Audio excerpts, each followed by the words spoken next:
welcome to Solve This Murder. I'm your detective, Dani. And I'm your crime scene criminal and witnesses, Bill.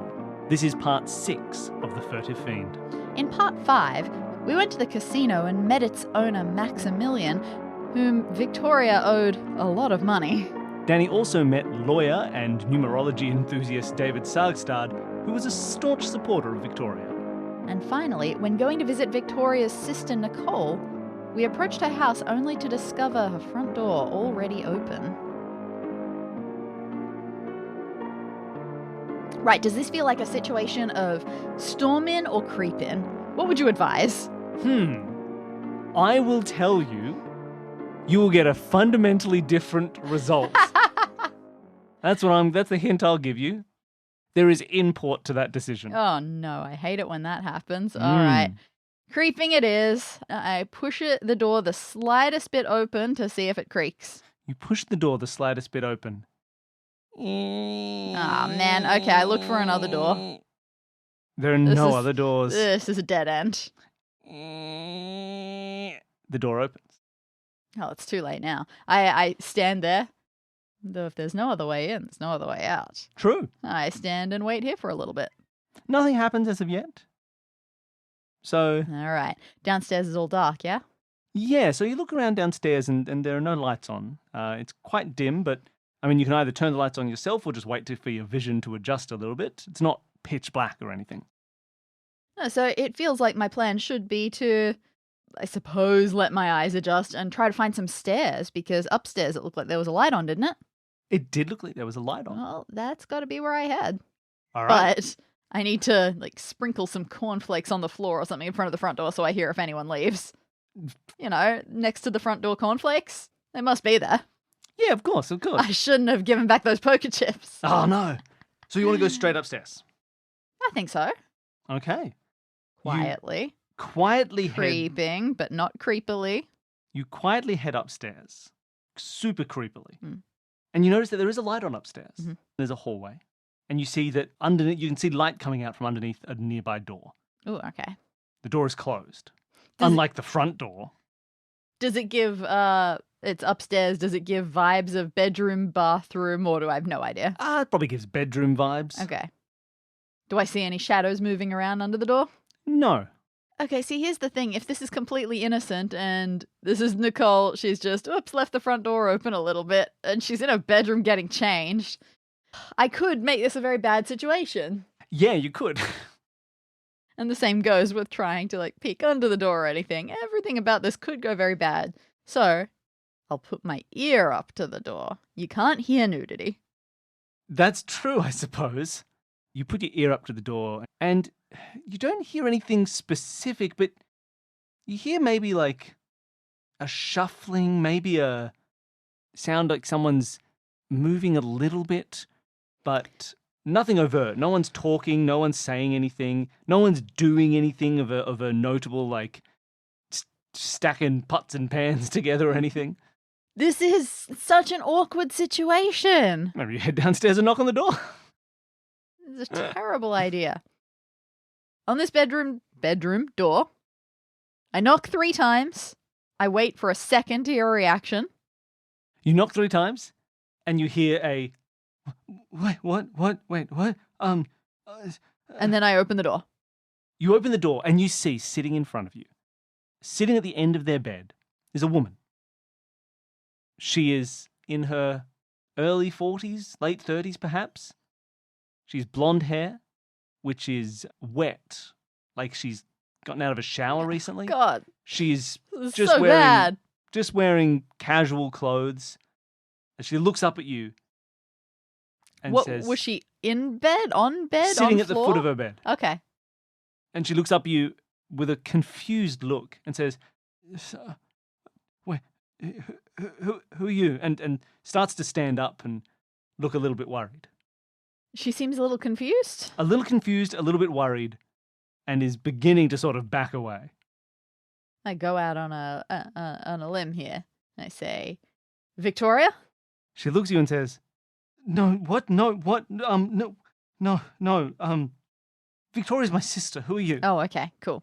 Yeah, that makes a lot of sense. I introduce myself. All right, I will go as far as saying I'll introduce myself as related to an investigation into someone who has been after your sister. She looks confused and says, "Someone's after. I, um, I'm sorry. Yeah, m- I'm Nicole. Victoria's my sister. Are you okay? Uh, um, y- I just, I don't know what are you, sorry, you're here, someone's after my sister. Let the people at home note that Billy is acting this out to some extent, and this involves definitely like rubbing hands together, potentially including wrists. I'll never tell. This is visible to me. Tell me about these wrists of this woman. You grab the woman by the arm. Oh, dear. No. You try and have a look as you're talking to her, and she seems confused. She seems slightly distressed.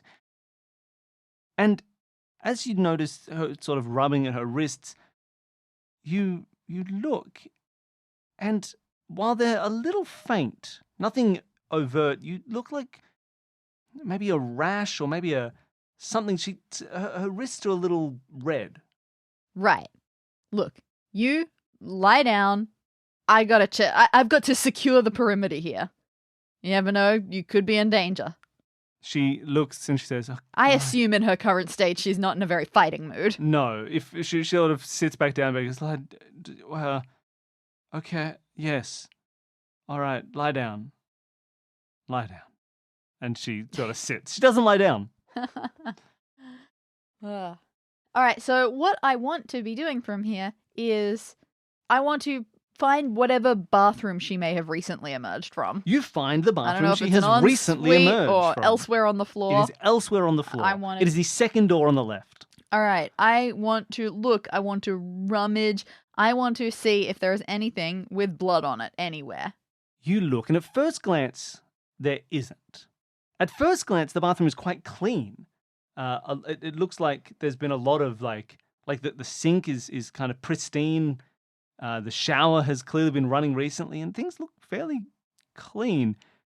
Although you notice in a few places, especially around the sink, that it's clean in specific places and still kind of dirty and dusty in others.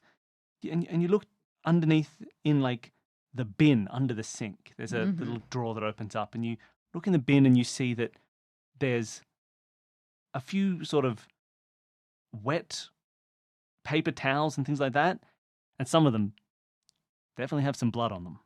Interesting. Now, going into strange women's bathroom bins and looking for blood is not something I would typically advise. No, nor would I. And yet, I can't help but feel there is some relevance here. She looks enough like Victoria, right? That I would believe that either one of them could have been on that security footage. Yes, I would say so. That ATM footage you found, I would say either one. What do I read into this? I should just ask. I don't even know how many days it's been since the murder happened at this point. But, okay, she failed to lie down. She will not fail to tell me her movements for the last couple of days. Sure, you go back and talk to her, and she says, When was the last time you saw your sister? I haven't seen her. I haven't seen her in 2 weeks ago. I saw my sister 2 weeks ago. Mm-hmm. We had dinner, and I haven't seen her since. I've just been home. This is an interesting trying to read how much of this is genuine confusion versus lying versus has been hypnotized. True. Look, don't get me wrong, I believe you, but you seem to be a little bit hazy on details. Could you try describing in reverse order from right now your movements as far back as you can? Reverse order. I was here and I had it and I had dinner. And yesterday I was home alone and I had dinner and then before that I was at work and I was I've just been here. I've just been here. Nothing's happened in the last few days. Why are you here? What is? Sorry, wait. Why are you here? What are you doing in my house? Are you?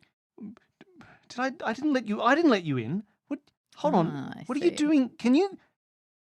I assume that many parts of my job have been conflict de-escalation. I do everything I can in that field. You calm her down. Successfully. You successfully calm her down. Don't worry about. Though she does start to. She seems to want. She's lost. She's getting a bit agitated while you're in the room with her. Yeah, that's fair. Look, if you feel more comfortable, I can go. Yes, go. Yeah, I think yes, you should go. Okay. I go very, very slowly, looking around the room as much as I can. I'll walk out the door. Definitely going to do a bit more investigating downstairs. Yes. She doesn't need to know. You don't see anything else of note upstairs. It's a bedroom. Picture a bedroom. It looks like that, but with one important difference. Took that out. Yeah, they took that out. It just looks like a bedroom. All right, let's go downstairs, see what's going on down here. It seems like in her state, she could have just left her own door open, which is less worrying than some other possibilities there, but you never know. There could still be something going on down here. God knows how long it took her to get upstairs. You head downstairs. There's a kitchen. There's a little sort of dining room. There's a lounge room with a chair and some books and things like that, but not much else. It's a fairly small place. God, I don't really know what I'm looking for at here. I'm just kind of hoping for things that are out of the ordinary. I don't know, I guess the kitchen was interesting in her sister's place. Maybe it'll be weird here. You go into the kitchen. I wouldn't call it weird. It looks like it's been used, but not cleaned up, I suppose. You see there's remnants of some cooking that's happened. There's sort of a dirty pan in the sink. There's a little bit of mess on the counter. There's some other pots. Do some forensic kitchening. It looks like someone made a meal here and hasn't cleaned up after themselves. Is there enough evidence of what sort of meal it might have been? A spaghetti bolognese. Oh, that's not very interesting. No weird teas or anything here? You don't see anything here that indicates like a weird tea or anything. It just looks like food has been made and served up. Right. I mean, I guess I'll try going to a lounge room and seeing if there's anything. I don't know, would reading material be there? There was that whole upstairs of the Brotherhood area that had lots of things to read, and I didn't read any of them to my recollection. Looking around the lounge room, there's nothing interesting to read. Is there a good video sitting on the coffee table? Nah, sorry. What a terrible room. Why am I here? Yeah, it's a bad room. Why would you coax me into this? Well, there's one more I don't room. even remember what the third room was. Dining room. Dining room, right. You head to the dining room. You notice two things. On the table, you see that there's a teacup sitting at one end of the table. Mm-hmm. You also see that sort of near the other end of the table where there's a chair at the end of that table, and usually there'd be more chairs near it, sort of evenly spaced, but they've all been sort of pushed away from that opposite end of the table, opposite where that cup of tea is, to sort of clear space on the floor around there, is what it looks like. I don't really know what to read into that unless it does, if I get down on all fours and look carefully at the floor there, are there any remnants of anything? Well, I wouldn't say remnants. Oh. But on the floor, just something next to that end of the table, you find a second teacup. Oh. It looks like it's fallen to the ground on that side of the table. Curious. I give both of those teacups a good old sniff. One of them smells like tea. Mm-hmm. The other one, the one that was on the floor, doesn't smell good. Same sort of rank as was in Victoria's apartment? Same sort of rank as was in Victoria's apartment. Why would this be? What's Nicole got going for her? As far as I was aware, she wasn't relevant to either business or Brotherhood, but now I have to find out how she is. She doesn't want me going back upstairs. She doesn't know I'm here. At this point, you hear some... I was a bit too loud in my frustrated yelling. Nicole comes downstairs. Whoa, you shouldn't be handling stairs in your condition. Nicole stumbles downstairs and she sees you and she says, look, you should go. You should just leave. Look, I haven't seen my sister in days. She's fine. She's a wonder. look, I don't want to see her again. I don't want to see her again. She's good. She's a wonderful person, and I don't have an issue with my sister. I love my sister, and I don't look. She's not. I don't want to see her again. I don't want to leave the house, please. I don't think you should be here. That's fine. I'll go. But one last question: Who are you having tea with? I haven't seen my sister. And can you leave the house? Huh. Sure, I guess. And she sort of gestures you out. Yeah, I'll come back in a few days when you're recovered. Dani, you've left the house. You get back in your car. Hate my car. And on my insistence, you drive your car back to your office. Oh, man. And you bring out your board. You bring out your red string. And I believe, feel free to ask more specific questions to people if you like to ask them. I think you might have everything you need to figure this out. I have never felt so little like I could figure everything out. All right, so here's the thing. We've got plenty of potential information, hopefully with enough confirmation that it can be taken at face value, but I'm still not even sure of that. That's why I asked if she was Victoria, just to make sure. You never know what could have happened then. But okay, so going back some amount of time, Buckland Sr., as he remains in my notes, was Big B. head of the Brotherhood of Prosperity / Nay, Brotherhood of Honourable Merchants and Tradesmen. Exactly, thank you. But around a year ago... Dani, do you want to... I know you're piecing this together as you go, but should we get a bunch of people together and do it as a denouement? It won't be a very good denouement, as I'm You've done this like to me before, so maybe I need to do it to you. You'll figure it out as you go. You just got to get moving. Here. You leave your office, red stringing done, and you arrive at the meeting hall. 4 days later, at the next 4 days meeting. later, you arrive at the meeting hall of the Brotherhood of Prosperity. Sitting around the illustrious mahogany table in the center of the room, near a big, mostly clean stain in the corner, is a group of people. You see Caleb Humble sitting on one chair. Sure. You see Hayden sitting next to him. Are you a member here? I am now. Oh, man, I've got to reevaluate some things. A lot has happened in the last 4 days. Oh, man. Next to him is David Sagstad. Uh-huh. Next to him, Detective Simba is here on your invitation.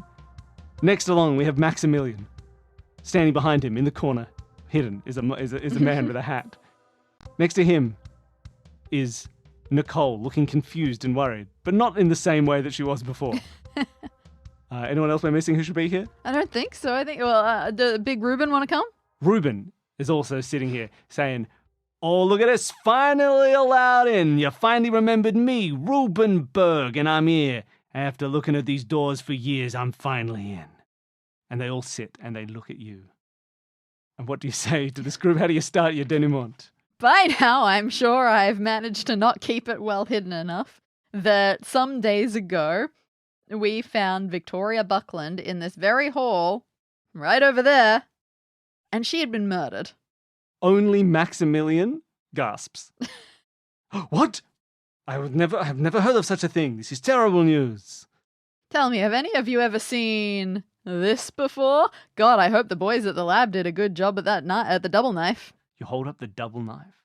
When you do, you notice that David Sagstad looks and says, "Oh," whereas Caleb looks almost embarrassed to see it. Nicole looks away. Maximilian looks intrigued. Hayden doesn't really notice. Now, I figured I might not get a straight answer out of any of you as to who owns it, who knows what it is. So I've brought in my surprise witness, the monk. Oh, lovely. The monk, a bundle of clothes, sort of lifts up from the corner. Eminent expert on all matters such as these. So what can you tell me about this? A double dagger used for sacrifice. Ritual sacrifice. Do you sell such things, my good person? I've sold some before in the past.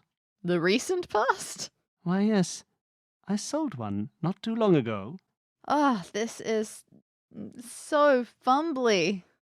So, as we have it right now, Victoria killed. Assume that this was all on purpose. There's no surprises, no accidents. This is all as it was meant to be. That she went into this hall at a time when there may or may not have been multiple people there. We can't see that. And near the basement, potentially on her way out of the basement, was killed. Mm-hmm. At its face value, it looks like someone wanted to do a ritual because they believed in rituals. They wanted to do a hell of a lot of prosperity rituals, and they believed that the only way to make something that intense happen was with an intense sacrifice. And it seemed like they had gone for Victoria. She had signs of having been tied up. She was clearly attacked with a weapon, and it looked as if she may have been trying to escape. There was blood on the doorknob, things like that. But that wasn't the only source of blood that was going on here. Because, for whatever reason, somehow involved in this is also Nicole. Because as far as we can tell, Victoria, while she went into the Brotherhood, doesn't seem like there's much way she can have gotten out of it. So let's assume that that was Nicole. And Nicole, similarly, seems like she may have had some rope damage to her wrist. She may have also been tied up and managed to get out. Now, you say similarly. What was the evidence that Victoria had? There was a rope downstairs. Didn't we check her out and find something like that, or am I making that up? When you checked her out, you saw the blood, the two big cuts on her chest. Yeah. You saw a little bit of blood near her hips, like. Yeah. But her hands themselves, other than a little bit of red from candle, that turned out to be candle wax and paint, there were no marks on her wrists. Really? No nothing that indicated Man, I guess I just physically forgotten that she was tied up. Yeah. Just the rope downstairs. Yeah. All right. Well, that changes things. Clearly, that was just a thing way back from episode 1 that I didn't remember. Come on, lab boys. You're supposed to be helping me out with stuff like that. You'd never asked. Didn't I? All right. So in that case, back in her apartment, Victoria's apartment, trying to remember back to that when I found this poisoned teapot. Were there any cups or anything like that there? There were no teacups or anything like that. Just the teapot. Huh. Like someone had brewed tea, but no indication that someone had drunk it. Right. Okay, so apparently thinking that Victoria had definitely been tied up was what was holding me back, because things do start to fit a little bit better with this now. So we have Nicole, who, as far as I could tell at first looking at her, if anything was injured about her, it was highly superficial. I mean, I didn't give her a close look because, as we know, she wasn't naked. Yes, not nude. Mm-hmm.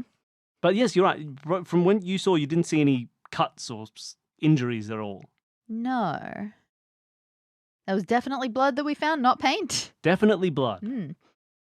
I had assumed that it was Victoria having scrambled for her own key to get out of that basement.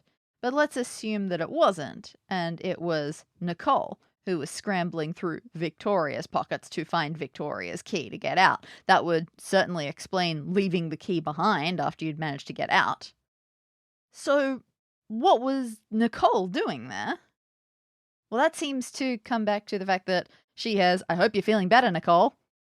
Yes, I'm feeling much better. Because you weren't exactly lucid a few days ago. You seemed very confused. Well, you just arrived in my house unbidden. Yeah, that was totally confused. what did it. It wasn't the fact that your sister poisoned you. Well, I mean, why would my sister poison me? I love my sister. Well, she loved me. This is an awfully good question. So, let's go to the evidence for that. We found this teapot in Victoria's apartment, a very specifically numbered apartment. David Saxton says, Yeah. Yes, 826, right? Naturally. Yeah, naturally. We found this teapot. We had it tested because it did not smell good. And it didn't smell good because it smelled like some very discombobulating drugs. At this point, Simba speaks up and says, That's right. People at the lab, that was poison, and I've smelled poison in my time. Yeah, but poison sounds like it's going to kill him. That's an incapacitant, and I've smelled Thank you. incapacitants in my time. You'll get there one day, Simba. I'm doing my best. a very similar malodor was smelled in your very house, Nicole. Well, I've never made tea like that before. What do you... Of course you haven't. But there were 2 teacups left in your house. One, yours I assume, had fallen on the floor because you had drunk and very quickly become discapacitated. Look, I don't know what you're talking about. She seems to know exactly what you're talking about. I don't know why you're so bothered by this. You did nothing wrong in this situation. Didn't she? Calm down. You're right. Well, look, I mean, maybe. What are you driving at, Detective? Nothing yet. Calm down. We'll get there. All right, she says, looking around. So you talk about having had a great relationship with your sister, that you got along just fine, but she had problems. Surely you must know that. Nicole looks a little strange and says, I don't know what you're talking about. Problems? She seemed a bit too obsessed with, magic and things like that, but I wouldn't call that a problem. No, certainly not. But what, on one of your many tri-weekly gatherings, she never suggested going to have dinner at a casino or anything like that? Oh, she did like to gamble, but she's always won. She did great. She's always won? Maximilian Dude. turns and says, I'm so sorry to inform you, but the house always wins. Hayden drops his head a little. He knows exactly what you're talking about, though Nicole seems, honestly, a bit surprised. Oh, that's interesting. Yeah, I really assumed there must have been some sort of friction between you two. I love my sister, and she loved me. I don't know what happened. Can anyone here vouch for that? Hayden can. Hayden says, yeah, well, look, from my experience, this was my voice, I think. From my experience, her sister seemed to be the thing that to her she valued the most. Oh, well, I see what you mean. Oh, I see. You're right. I was one level too shallow for this yet again. Oh, man. David, my man, and the monk, of course. I'm so sorry. You have things on a level that I just haven't quite hit. David seems happily confused. Says, yes, I do. Whereas Monk is looking at you with concern, says, I think I know what you're getting at. As it is, putting it out there, no holds barred, she had a gambling problem. Everyone who has a gambling problem has it go bad for them eventually. No one always wins. No one majority wins when you are in this sort of situation. And it reached a bad point. And if there's anyone that you don't want to sour a relationship with, it's a person like Maximilian. I don't know what you're talking about, Detective. Oh, yeah. Say hi to your little friend over there for me. Everyone turns and sees the guy almost for the first time. You see Caleb stand up and said, You, what are you doing here? So is that it? Maximilian, she owed him money and he had her killed? You... He starts to lunge to grab Maximilian's lapels, but to his misfortune, they're detachable lapels. And Maximilian steps back and says, You'll not touch me, Mr. Umbel. This wasn't quite how I thought this was going to go down. I thought that hat guy would have something to do with that, but no, he's just for offense, not defense, I take it. Yeah. Good to know. Yeah, I never learned your name, sorry. You've just been hat guy. My name is Jonathan Hatke. He says nothing. Well, this couldn't have gotten better. Caleb still is eyeing the man in the hat, Jonathan Hatke, and he says, I saw you. I knew you were watching this place. I should have known it was one of your goons, Maximilian. I've seen your kind before, trying to get money out of people. I guess you missed your chance. She's dead now and can't pay you back. So you'll get nothing, and you'll have to leave this place as soon as this meeting is done, at the end of this denouement. And I won't fall for any of your tricks. No one here will agree to take on her debt. I don't know what she told you about that sort of stuff, but it all ends with her. No one here is stepping up to cover your losses, Maximilian. Oh, you've met each other before. I know his type. All right, you've had dealings with men in trench coats before. You made that pretty clear to me. Yes, your little ruse. Dressing Hayden here up like this man. Oh, you've talked to each other as We well. figured it out. And it went swimmingly. I suppose. So where was I? She was horribly in debt. Someone like Maximilian. Maximilian, absolutely. He wants his money. Has he done anything wrong in this situation? Not at all. All he has is a big scary friend like Jonathan who goes and stands near people at a distance like some sort of Slender Man. And of course that is all he would ever do. He's merely Naturally. trying to remind them of their payment responsibilities to me. It just so happens that Victoria was quite afraid of hats. Sure.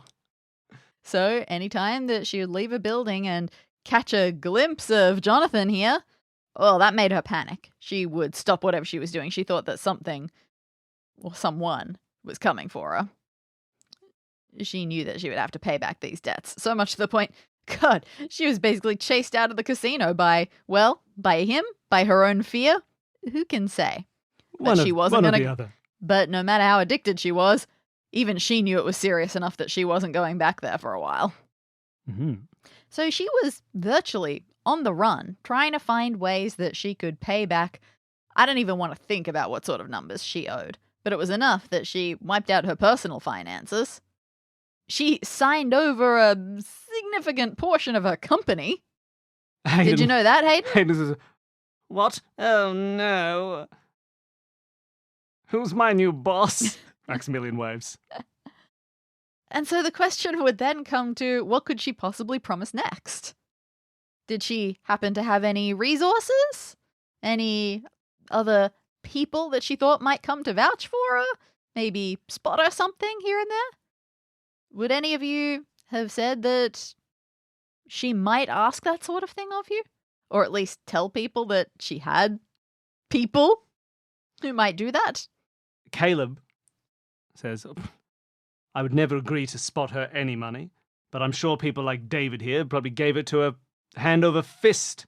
And David says, well, I mean, of course I gave her money, but for legitimate investments. I gave her money to invest. I never gave her a handout or anything like that. I'm sure she would never ask if it. She think business was going well, right? Right? Looks at Hayden. Have you been listening, man?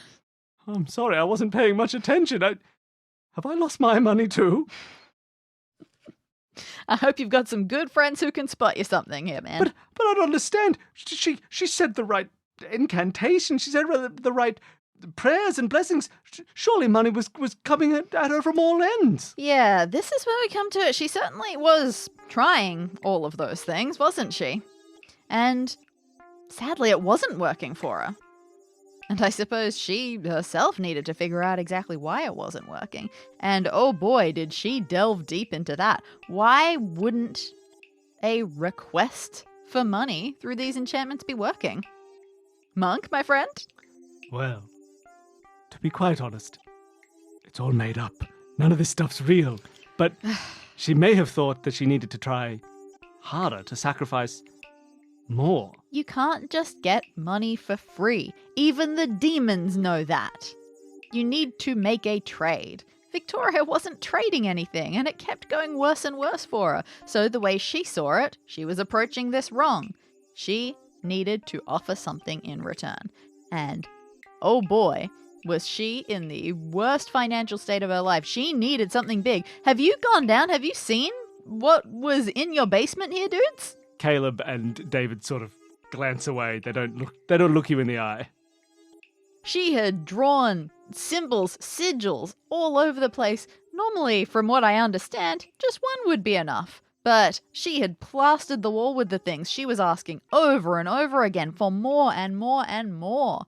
And, well, you're going to need to sacrifice something pretty bloody big. Now, at first, I thought that, that just meant, human sacrifice. So you just pick a human, maybe one that you're not going to miss too much.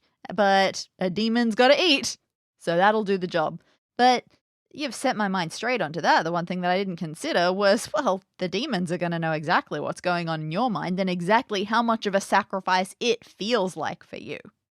So Victoria needed to sacrifice something that she cared about, as you said, above all else. Caleb, at this point, his eyes go wide. Says, it's a metaphor! It's a metaphor! Sacrifice what you love most to achieve success. It's a metaphor! So I take it Buckland Sr.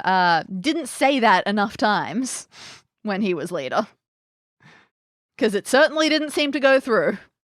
It didn't stick with everyone. David, how do you feel about this? What did she do? What are you Is saying? it a metaphor? No, I thought that's what I thought a mere year ago, but I've seen the light. It's not a metaphor, it's true. All right, you two can go out back and fight. I think you're going to need to. What did she do?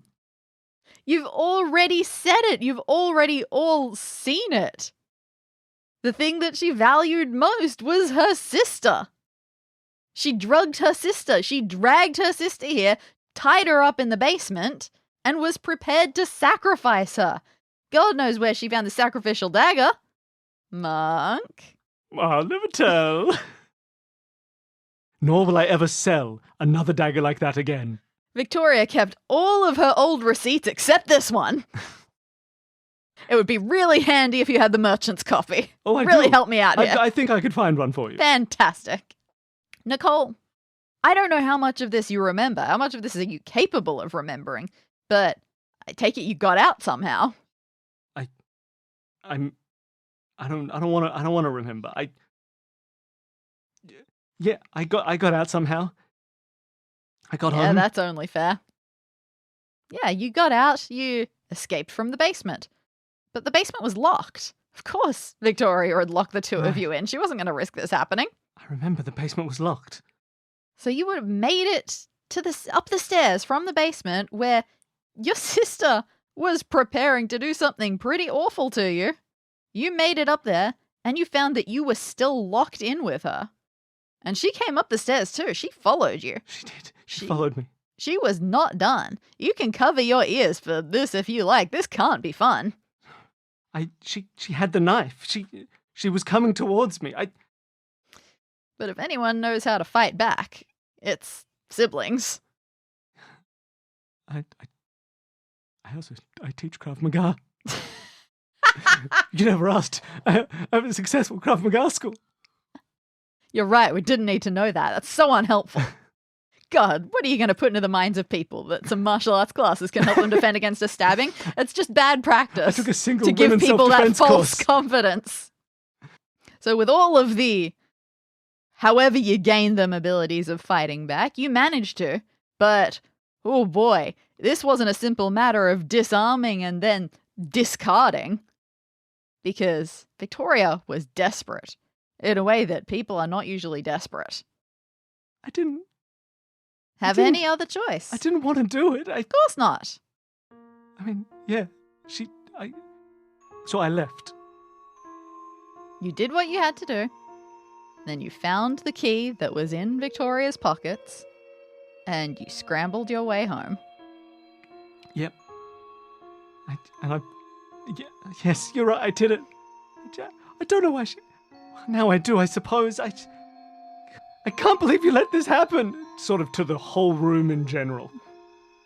Yeah, this was all pretty embarrassing, guys. You burned up. Simba looks at you. Says, well, I've got these handcuffs. What do we do? Do we arrest Nicole? Oh, man. What do we do in cases like this?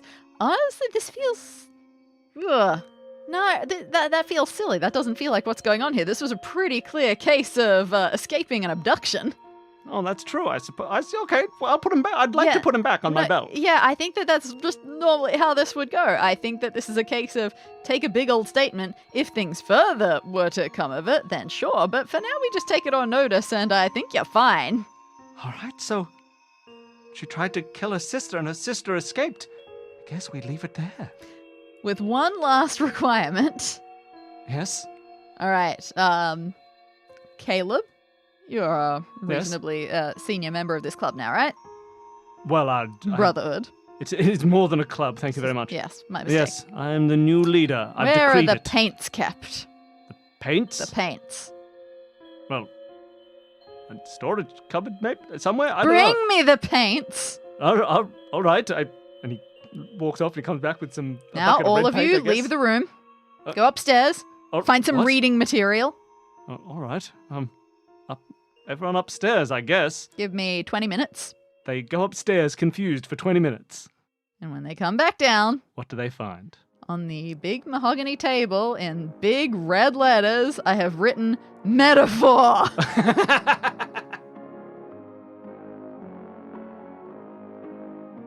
Thank you for listening to Solve This Murder. To submit your own guesses for whodunit, send an email to solvethismurderpod@gmail.com. We read every theory we're sent and award the greatest sleuth with a place on our wall of detectives. To support the show, you can sign up for our Patreon and receive weekly bonus episodes, monthly videos, and full access to all parts of new Solve This Murder mysteries on day one. Thanks to all our patrons for supporting us. Thanks to Advanced Sagebrush and Shootouts for our theme music. And thanks again to all of you for listening.